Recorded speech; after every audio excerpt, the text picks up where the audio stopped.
आपने 12 टेस्ट दिए हैं सिंगल सब्जेक्ट वाइज और आपने 24 टेस्ट दिए हैं जो कि टॉपिक वाइज टेस्ट हैं। यही आपका रैंक डिसाइड करेगा, यही आपका सिलेक्शन डिसाइड करने वाला है। Nothing is left, everything is prepared, positive mindset always. नमस्कार दोस्तों, स्वागत है आपका आज के इस वीडियो में। आपने जो लास्ट टाइम बोला था कि सर टाइम मैनेजमेंट कैसे करना है, स्टडी प्लान क्या होना चाहिए, इसके लिए आज एक नया वीडियो लेकर के आया हूँ। Ultimate time management and study plan for GATE 2027। तो गेट 2027 में अभी अगस्त से लेकर के फरवरी फर्स्ट वीक तक का शेड्यूल क्या होगा, टाइम मैनेजमेंट कैसे होगा, आवर बाय आवर आपको कैसे पढ़ना है, ये हम लोग देखेंगे।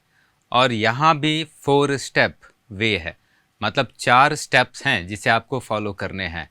आपको याद होगा जून में मैंने एक वीडियो बनाया था और उस वीडियो में मैंने आपको डिस्कस किया था कि 4 स्टेप मैनेजमेंट कैसे होता है।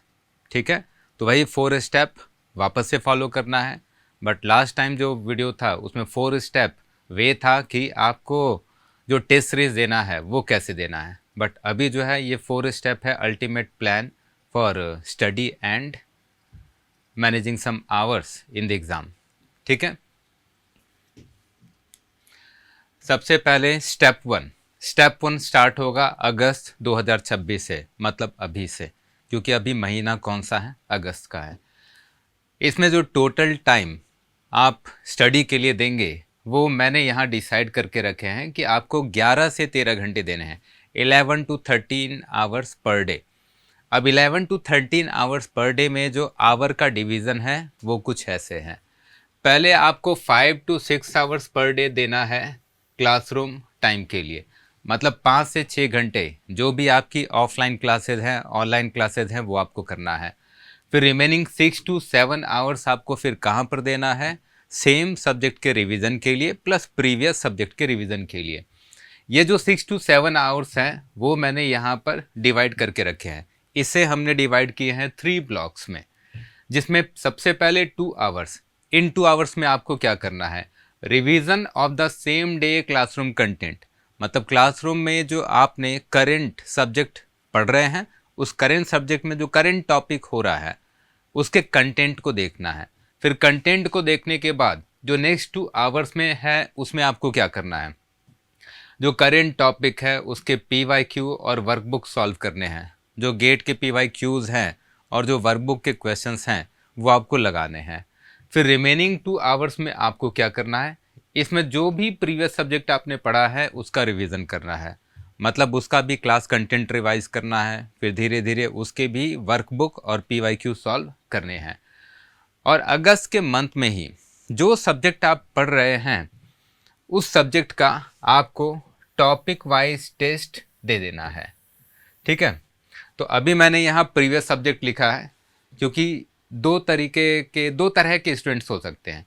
एक तो वैसे स्टूडेंट्स जिन्होंने अगस्त वाला बैच ही ज्वाइन किया है, दूसरे ऐसे भी स्टूडेंट्स हैं जिन्होंने पहले कोई और बैच ज्वाइन किया, लाइक जून जुलाई या फिर मई का कोई बैच होगा, तो उन्होंने कुछ सब्जेक्ट्स पहले कर रखे हैं। बट जिन्होंने अभी से ज्वाइन किया अगस्त से, वो टॉपिक वाइज टेस्ट देंगे करेंट सब्जेक्ट का।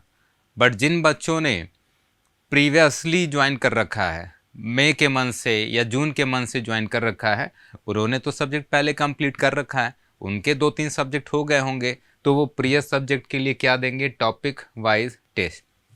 और जहाँ तक मेडिजी के टेस्ट सीरीज़ में है तो यहाँ गेट में टॉपिक वाइज टेस्ट हैं टोटल 12, क्योंकि गेट में रफली कितने सब्जेक्ट्स हैं, 12 है, तो 24 है। पर सब्जेक्ट 2 टेस्ट हैं और टोटल नंबर ऑफ सब्जेक्ट्स कितने हैं, 12। तो अगर टोटल नंबर ऑफ सब्जेक्ट्स 12 है, पर सब्जेक्ट 2 टॉपिक वाइज टेस्ट है, तो total number of topic wise test कितने हो गए, 24। ठीक है, तो इसी तरह करके आपको स्टेप 1 में पहले करेंट सब्जेक्ट कंप्लीट करना है और साथ ही साथ प्रीवियस सब्जेक्ट का रिवीजन करना है। अगर आपका अगस्त का ही बैच है तो जो करेंट सब्जेक्ट है उसका टॉपिक वाइज टेस्ट दे देंगे, और अगर आपका पहले का बैच है, लाइक मई जून का बैच है, तो आपने जो प्रीवियस सब्जेक्ट कंप्लीट किया है उसका टॉपिक वाइज टेस्ट देंगे। नेक्स्ट स्लाइड पर चलते हैं।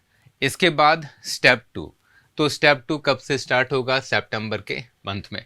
देखो इसमें क्या लिखा गया है, same engine but more testing, मतलब मोर नंबर ऑफ टेस्ट इसमें आपको फेस करना है। सेम इंजन मतलब वापस से जो यहाँ रूटीन होगा ये कितने आवर्स का है? ये 11 to 13 आवर्स का है। मतलब पर डे आपको इतना तो पढ़ना ही है, 11 से 13 घंटे, जिसमें 5 to 6 आवर जो न्यू सब्जेक्ट होगा क्लासरूम में वो पढ़ना है। फिर 6 to 7 आवर्स आपको सेल्फ स्टडी करना है। सेल्फ स्टडी फिर से कितने ब्लॉक्स में डिवाइडेड है? 3 ब्लॉक्स में, जो मैंने लास्ट के स्लाइड में आपको डिस्कस किया कि 2 आवर्स में सेम डे जो कंटेंट हुआ उसे रिवाइज करना है। फिर नेक्स्ट 2 आवर्स में जो करेंट टॉपिक है उसका PYQ और वर्कबुक सॉल्व करना है। फिर नेक्स्ट 2 आवर्स में आपको प्रीवियस सब्जेक्ट का रिवीजन करना है। अब प्रीवियस सब्जेक्ट के रिवीजन का मतलब है कि लाइक जैसे सितंबर का मंथ है तो उसमें एवरी डे आप 2 आवर्स जब आप प्रीवियस सब्जेक्ट के लिए दे रहे हैं, तो सपोज आपने 6 to 7 डेज में प्रीवियस सब्जेक्ट 2 आवर्स दे करके रिवाइज कर लिया, तो बाकी के 6-7 डेज में आप क्या करेंगे? बाकी के 6-7 डेज में आप जो प्रीवियस सब्जेक्ट है उसके PYQs और वर्कबुक में जो स्टार मार्क्ड क्वेश्चंस हैं वो सॉल्व करेंगे। स्टार मार्क्ड मतलब जो आपने फर्स्ट टाइम सॉल्व किया तो डिफ़िकल्ट लगा होगा तो आपने उसको स्टार मार्क्स दिया होगा, वो आपको सॉल्व करना है। और प्रीवियस सब्जेक्ट में भी आप 15 डेज में 2 सब्जेक्ट करने हैं। मतलब जैसे सितंबर का मंथ है तो इसमें फर्स्ट 15 डेज में 2 घंटे दे करके एक सब्जेक्ट कंप्लीट किया। फिर नेक्स्ट 15 डेज में आपने 2 घंटे दे करके सेकंड सब्जेक्ट कंप्लीट किया। तो सेकंड सब्जेक्ट और फर्स्ट सब्जेक्ट दोनों कंप्लीट करना है 2 घंटे दे करके एवरी डे। और ये 2 घंटे जो आपको दे रहे हैं प्रीवियस सब्जेक्ट के लिए, ये 6 आवर्स के सेल्फ स्टडी में से देने हैं। ठीक है, यहाँ पर टेस्ट भी देना है। जो ऑनगोइंग सब्जेक्ट है उसका आप क्या फेस करेंगे? Topic wise test. तो 2 टॉपिक वाइज टेस्ट आपको ऑनगोइंग सब्जेक्ट का देना है। और जो प्रीवियस सब्जेक्ट है उस प्रीवियस सब्जेक्ट के लिए आपको क्या फेस करना है? Single subject wise test. Single subject wise test भी मेड के टेस्ट सीरीज में 12 है, तो हर एक सब्जेक्ट के लिए आपको एक एक सिंगल सब्जेक्ट वाइज टेस्ट मिलेंगे जो 32 to 33 क्वेश्चंस के होते हैं। ठीक है, इसके बाद नेक्स्ट स्लाइड पर चलते हैं और स्टेप 3 में आते हैं। स्टेप 3 ये कब आपको फॉलो करना है? जनवरी में। तो अब आप सोच रहे होंगे कि सितंबर से लेकर के, सितंबर तो हमने स्टेप 2 में देख लिया, फिर अक्टूबर, नवंबर, दिसंबर, उसमें क्या करना है? उसमें सेम प्रोसेस को रिपीट करना है।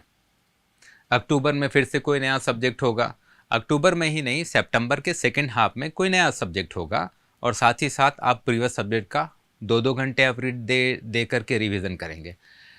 तो सेम प्रोसेस अक्टूबर में भी उसी को रिपीट करो, नवंबर में भी वही प्रोसेस आप करेंगे दिसंबर में। तो दिसंबर तक ये मान करके चलते हैं कि आपका सिलेबस कंप्लीट हो जाएगा, आपने सारे सब्जेक्ट एक बार पढ़ लिए हैं और जितने भी सब्जेक्ट हैं सबका आपने जो टॉपिक वाइज टेस्ट है वो दे दिया है और सिंगल सब्जेक्ट वाइज टेस्ट भी दे दिया है। तो अब हम लोग जनवरी में आते हैं। जनवरी में यहाँ पर क्या लिखा है मैंने? Classroom stops.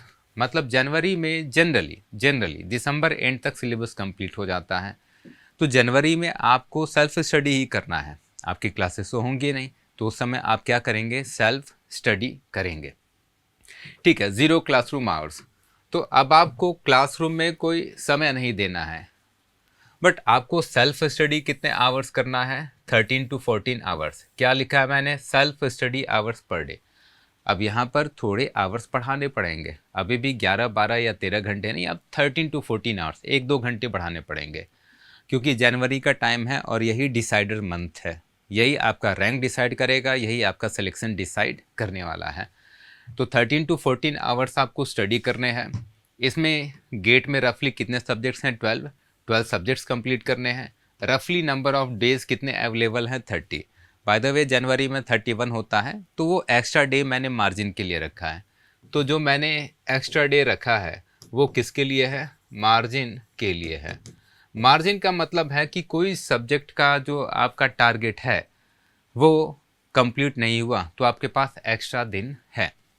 ठीक है, अच्छा, और जो फुल रिवीजन है वो आपको एक बार सारे सब्जेक्ट का जनवरी के मंथ में कर लेना है। अच्छा, 30 डेज़ को मैंने 2 पार्ट में डिवाइड किया है। कितने पार्ट्स में? 2 पार्ट्स में। अब इसमें है कैसे, अच्छे से देखो। सबसे पहले 24 रिवीजन डेज़ हैं। सबसे पहले जो रिवीजन डेज़ हैं वो कितने हैं? 24 हैं। और रिमेनिंग जो 6 डेज़ हैं वो किसके लिए रखे हैं? फुल सिलेबस टेस्ट के लिए रखे हैं। ठीक है, तो टोटल कितने डेज़ हो गए? 30 डेज़। और 1 डे जो मैंने रखा है वो किस लिए रखा है? मार्जिन के लिए। तब तो 31 डेज़ है ना। अच्छा, अब 24 सब्जेक्ट रिवीजन डेज़ कैसे फॉलो करने हैं वो देखना है कि उसमें 13 to 14 आवर्स का स्टडी प्लान क्या होना चाहिए। सिमिलरली जो 6 फुल सिलेबस टेस्ट डेज़ हैं उसमें टेस्ट देने का प्रोसेस क्या होना चाहिए, आवरली कैसे डिसाइड होगा, ये भी देखते हैं।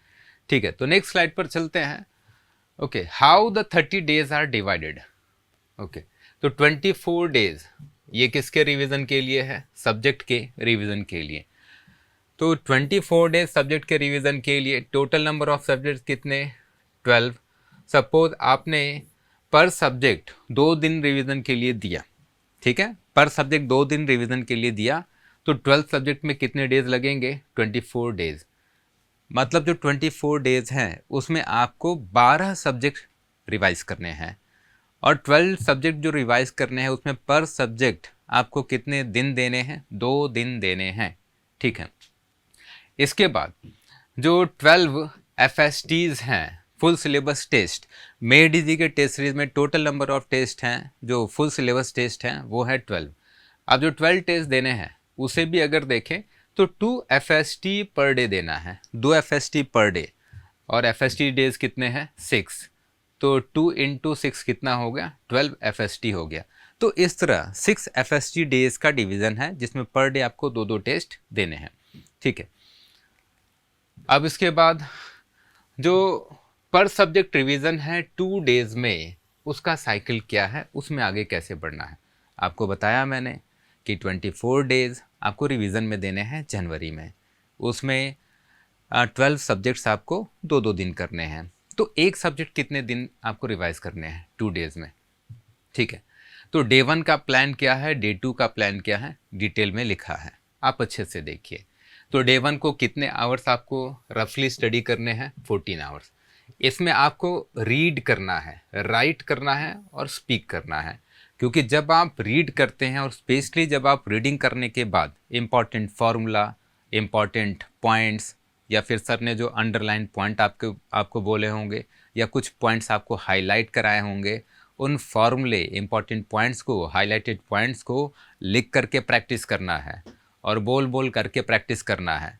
क्योंकि अगर आप राइटिंग के साथ प्रैक्टिस करते हैं, स्पीकिंग के साथ प्रैक्टिस करते हैं, तो वो आपके लॉन्ग टर्म मेमोरी में जाता है और आप ज़्यादा समय तक रिटेन कर पाएंगे।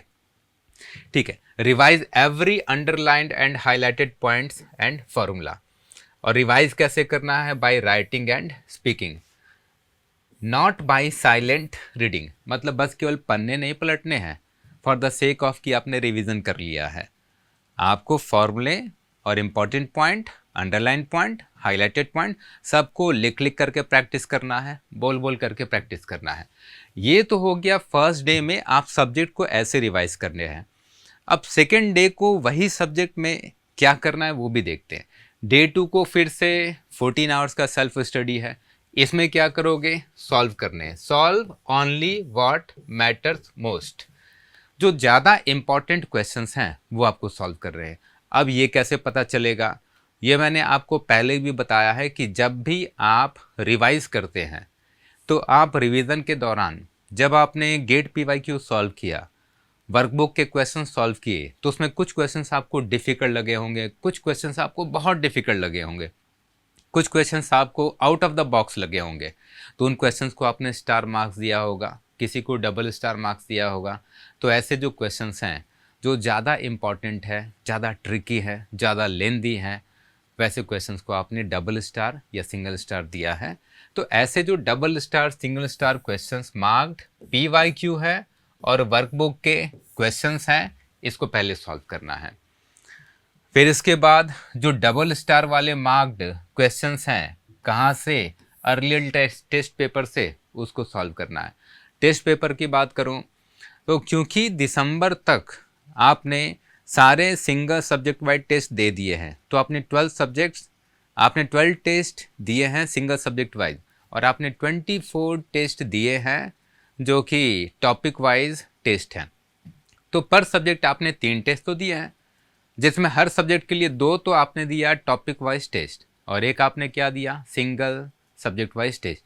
उसमें भी आपने कुछ क्वेश्चंस मार्क किए होंगे, ठीक है, एक तो वो, और प्लस जो अर्लियर टेस्ट सीरीज के क्वेश्चंस हैं, लाइक 5 इयर्स पहले के क्वेश्चंस हैं, 4 इयर्स पहले के क्वेश्चंस हैं, वो टेस्ट पेपर भी आपको मिल जाते हैं। उसमें भी कुछ हाईलाइटेड और डबल स्टार मार्क्स क्वेश्चंस होंगे जो आपने पहले भी देखे होंगे, उन सबको भी क्या करना है, सॉल्व करना है। तो इसके लिए टोटल आवर्स कितने अलॉटेड हैं, 14 आवर्स। मतलब न्यूमेरिकल की प्रैक्टिस सेकेंड डे को और थियरी की प्रैक्टिस फर्स्ट डे को। तो न्यूमेरिकल की प्रैक्टिस में जो ज़्यादा इम्पॉर्टेंट फॉर्मूले और ज़्यादा इम्पॉर्टेंट क्वेश्चंस हैं वही सॉल्व करने हैं, सो दैट कि आप टाइम को सेव कर सके। और ये जो 2 डे का रिवीजन है, ये कितने सब्जेक्ट्स के लिए करना है, 12 सब्जेक्ट्स के लिए करना है, तब तो कितने दिन लगेंगे, 24 डेज लगेंगे। अब 6 FST डेज में कैसे आगे बढ़ना है, नेक्स्ट स्लाइड में, ठीक है। Anatomy of A 2 FST day, मतलब 2 FST पर डे देना है। तब तो हमने देखा था कि 6 FST डेज हैं और कितने FSTs देने हैं, 12। तो पर डे कितने FST दोगे, 2 FST दोगे। पर डे कितने FST, 2, तब तो कितने FST होंगे, 12 FST होंगे, 12 FST होंगे, ठीक है। अब 2 FST पर डे कैसे देना है वो भी देखते हैं।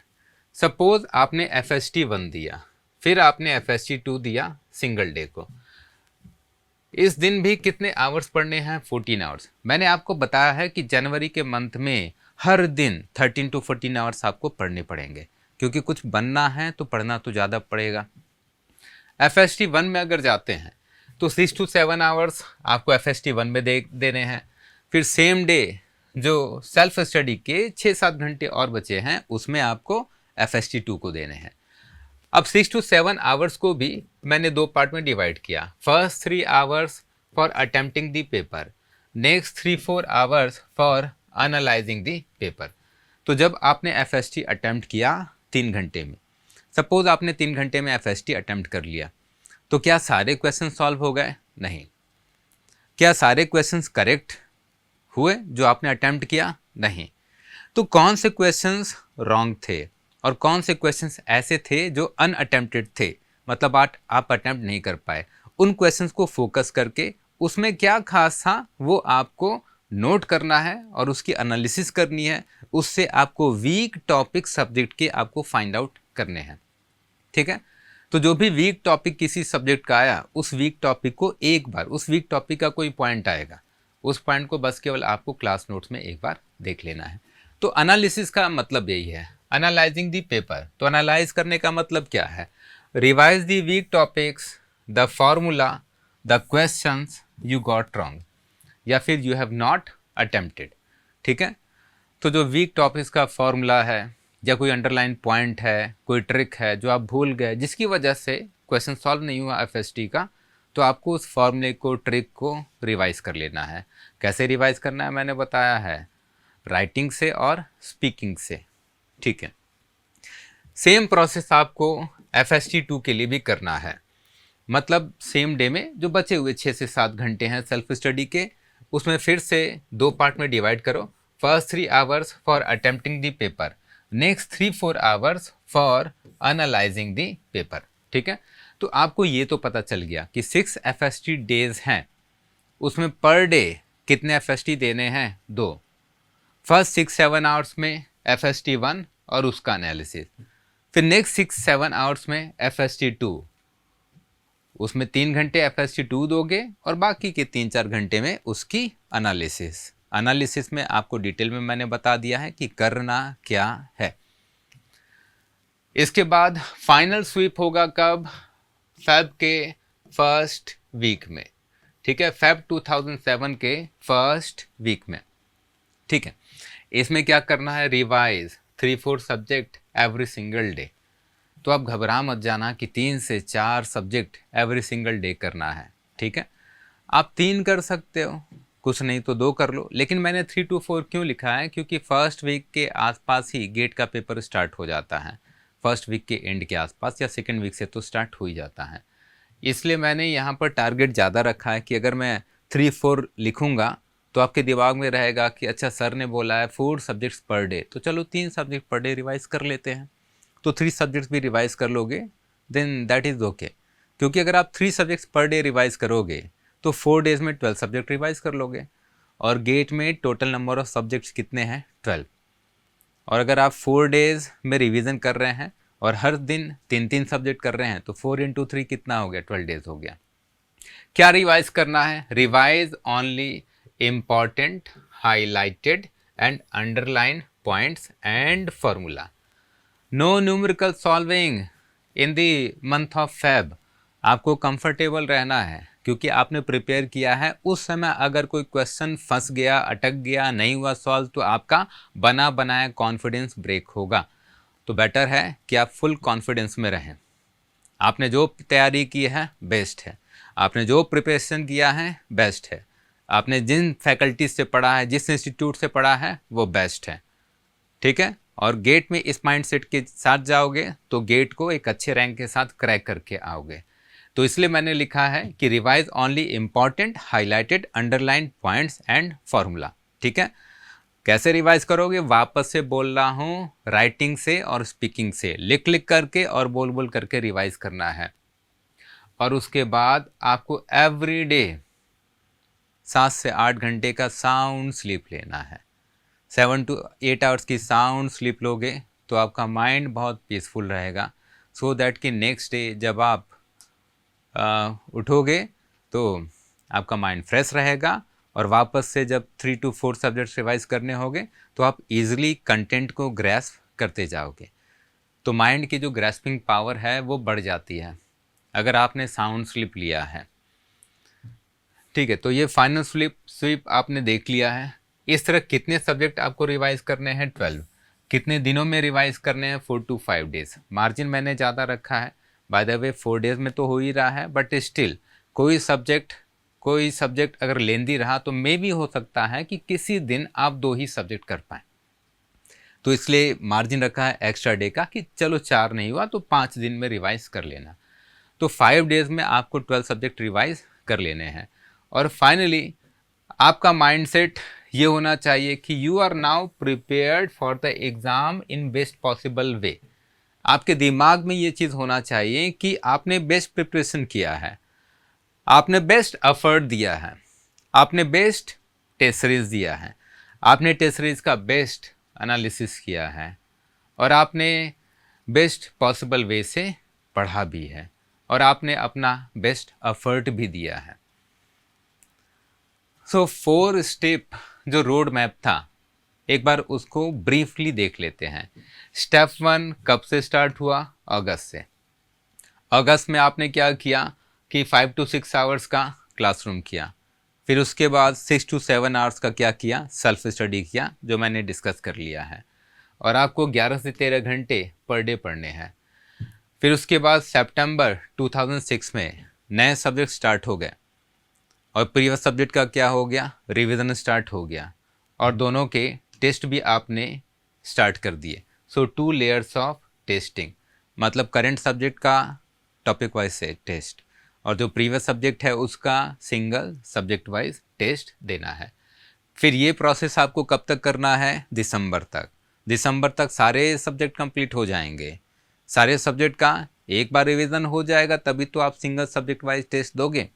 फिर इसके बाद आप आ गए जनवरी में आ गए, then there will not be any classroom. तो क्लासरूम में आपका टाइम तो नहीं लगने वाला है, मतलब जो भी 13-14 आवर्स आप देंगे वो आप किधर देंगे, सेल्फ स्टडी में। इसमें आपको कितने सब्जेक्ट्स रिवाइज करने हैं, 12 सब्जेक्ट्स रिवाइज करने हैं, और आपको कितने FSTs देने हैं, 12 FSTs देने हैं, ठीक है। ये सारा चीज़ मैंने डिस्कस कर लिया है ऑलरेडी। और जो फाइनल स्वीप होगा, वो फाइनल स्वीप कब होगा, ये होगा फेब 2027 के फर्स्ट वीक में, जिसमें आपको 12 सब्जेक्ट्स कितने दिनों में करने हैं? आपको करने हैं 4 to 5 डेज में, जिसमें एवरी डे आपको कितने सब्जेक्ट करने हैं? 3 से 4 सब्जेक्ट करने हैं। So always remember, nothing is left, everything is prepared. तो जब आप एग्जाम में जा रहे हैं तो आपके दिमाग में एक चीज होना चाहिए, nothing is left, everything is prepared. Positive mindset always, कि आपने जितना प्रिपेयर किया वो मोर देन इनफ है। आपने बेस्ट पॉसिबल वे में प्रिपेयर किया है और आपने बेस्ट एफर्ट दिया है। आपने एनालिसिस भी की है, टेस्ट सीरीज दिया, उससे एनालिसिस भी किए हैं, वीक टॉपिक्स भी आपने आइडेंटिफाई किया है, उस पर काम भी किया है, एफर्ट भी किया है। और एक बात याद रखना कि तैयारी आपको एग्ज़ाम तक ले जाती है, लेकिन माइंड सेट आपको सिलेक्शन तक। इसलिए अगर आपका माइंड सेट स्ट्रांग है तो आपकी तैयारी और भी अच्छी हो जाएगी, परफॉर्मेंस और भी अच्छा हो जाएगा। और जिस दिन आपका माइंडसेट स्ट्रांग हो गया, उस दिन आप ये नहीं बोलेंगे कि मैं कर सकता हूँ, उस दिन आप बोलेंगे कि मैं करके दिखाऊंगा। और जिस दिन आपने ये सोच लिया कि मैं करके दिखाऊंगा, समझो उस दिन आपने गेम बदल दिया। अगर आपको लगता है कि किसी और टॉपिक पर मुझे वीडियो बनाना चाहिए तो कमेंट बॉक्स में आप रिप्लाई करिए, मैं उन टॉपिक्स को देख करके उस पर धीरे धीरे वीडियोस बनाऊंगा। ठीक है, तब तक के लिए take care and all the best.